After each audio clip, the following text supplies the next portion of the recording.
it's going to start at the X. That's where one of the big factors is for this game today, with two guys who are somewhat brand new to the position trying to work their way into the season and make it a dominant force for their team. You know, if you had asked me in any number of situations in the past, you know, what are the key elements going into a lacrosse game, you'd almost always be saying, you know, hopefully we can win some faceoffs and get some goalie play. And these two teams are uniquely similar in both those situations, where they have new upper-class goalies playing, who are both off to a good start, by the way, and freshman faceoff guys. And so if a pattern develops in either of those positions in particular, you know, it could certainly affect how this game is going to go. Well, Chenoy is going to be the guy that started for Richmond today. Took most of the draws against North Carolina last time out. So we're set to get this one underway. Marist in the red uniforms, Richmond in their whites. And we'll get started here this afternoon. That's Dylan Bedell, who was 8 of 28 at the X last time out so far this season for Marist. In the early scramble, controlled by the Foxes, and they'll start their setup from the defensive end. Lead. Last time these two teams played was in 2000. It was in a 13-11 Richmond win, so it was a close contest. And of course, with the experience that Marist has, maybe another. Shooting the ball, and they start to put a little more in a cage. I think they're going to have opportunities. And they do get a man-up opportunity as well with that penalty that took Dell and Chenoy, a couple of young guys. You and I talked about this yesterday. So they're both new to the position.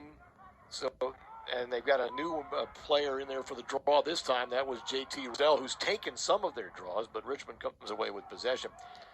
Now, you know, Lanchbury comes into today, as I said, he's 214 career points. He trails only Teddy Hatfield in that category. And now you get a flag on the face-off, another violation, and that was Dylan Bedell again. Yeah, that's going to be problematic for Marist, especially through the end of the first half. Aggressive, I think Richmond's going to get their opportunities on extra man, and you know, and I think we're 3 for 3 so far, and that's going to be, you know, that's obviously going to be a huge factor for Richmond. Well, Marist went to John Kelly that time, a sophomore. He was pretty much looked like not left alone, but he was wide open. His guy slides, and nobody, you know, that second slide doesn't come, and he's just too dangerous.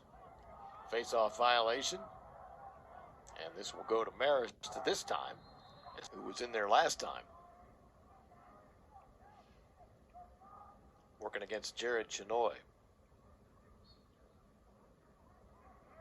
Chenoy digs it out, and he's able to get possession. Chenoy might have had a lesson or two learned last week against North Carolina, as that one's checked away, though, by Marist. And I guess. But in lacrosse, you need to take advantage of those opportunities. You want to encourage that pole to attack the goal like that.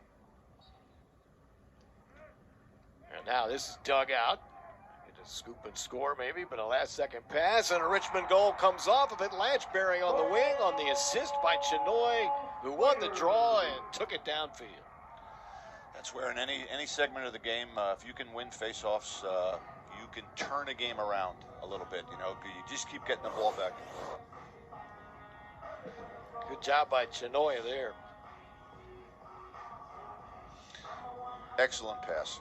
Puts it in Lanchbury's wheelhouse. All he has to do is catch it and finish. This is the 9th season at that exposition. They've seen it. Here comes Chenoy again trying to win one. They've seen a number of games where they've had the lead.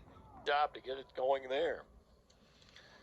And Richmond's still dangerous because they can turn around and get another face-off here. Don't be surprised if Coach Shimati calls a timeout if they get the ball and get it in the box. There goes Chenoy again. Not going to stop him, win him here. As Chenoy shoots, it's stopped in front. And Marist comes out with it. Halftime, you wouldn't ordinarily be doing that, but that's, you know, as critical an issue for them going into the second half here as any piece of it. Well, that was Matt Fermo, who is, Tyler Amarato was just closing things off, and Lanchbury found enough room to squeeze through. Here's a violation. Yeah, another face-off one for Richmond.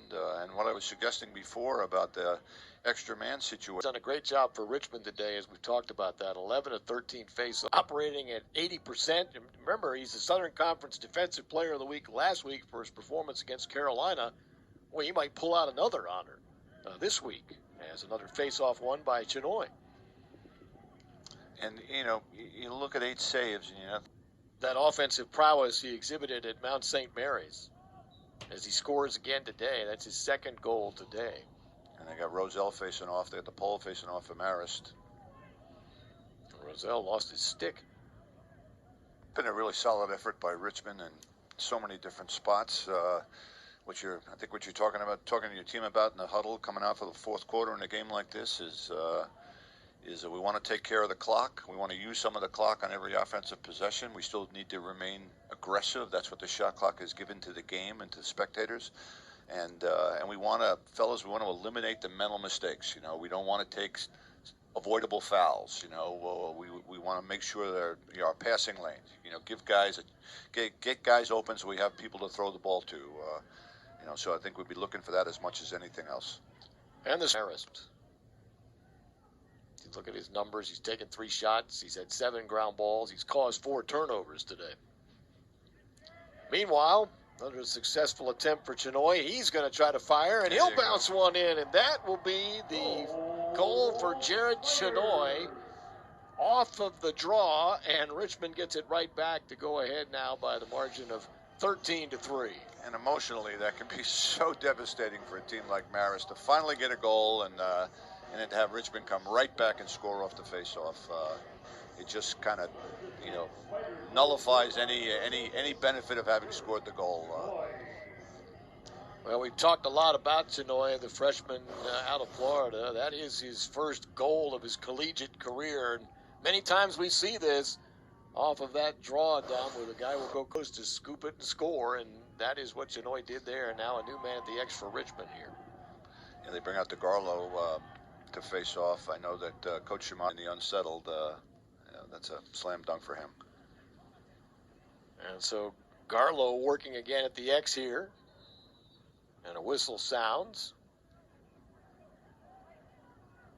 Possession's going to go to, made a change in the goal. So Marist switching out here late in this contest at 15-3. Looks as though that Marist is going with Daniel O'Meara, a junior out of Yorktown Heights, New York.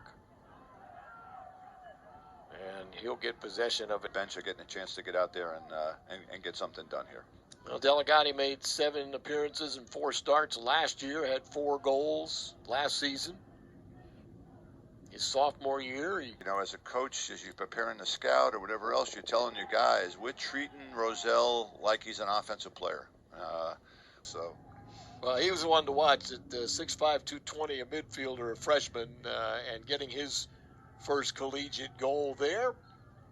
And it's 17-4, Spiders ahead. I would tell you, too, you know, it's what the shot clock, it doesn't force you to do, but it's what the clock... In the 9th inning when you've been sitting there all day. Yeah. Kind of tough to do, right? Absolutely. Win off the draw for the Spiders. They should be able to run the clock out here. Hold the ball.